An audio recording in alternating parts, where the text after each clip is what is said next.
ito ay rated SPG. Striktong patnubay at gabay ng magulang ang kailangan. Maaaring may masiselang tema, lengguwahe, karahasan, sexual, horror o droga na hindi angkop sa mga bata.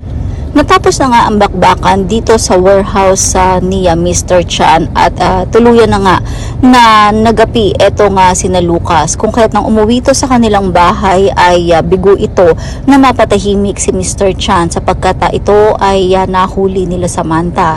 Samantala, pagdating nga niya sa bahay, galit na galit nga siya kung kaya't tinanong ng kanyang mga magulang kung ano ba ang nangyari at isinumpa ni Lucas na hindi na si Mr. Chan na kanyang babalikan kundi si Samantha Jacinto dahil ito ang nakatama sa kanya.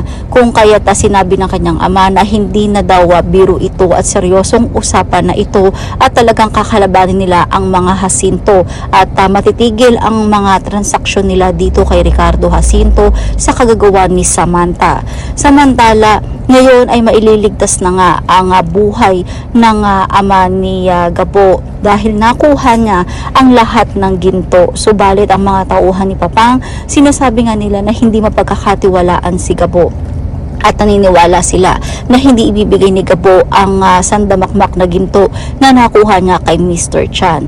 Samantala nagtataka naman itong si Betchay kung saan nga ba nakuha ni Gabo ang pera pampagamot dito kay Rudy. Sinabi nga nito na siguradong gumawa na naman ng masama etong si Gabo upang makakuha ng pera.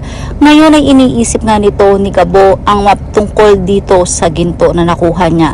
Ngunit mukhang ibabalik nga ito ni Gabo na Papang dahil siya ay syempre ay honest at nais niya na mapagkaliwalaan siya nito nila Papang upang sa mga susunod niya pang misyon. Yun ang mga dapat nating abangan dito nga lang sa mas matinding kaganapan sa CCM si Gabo.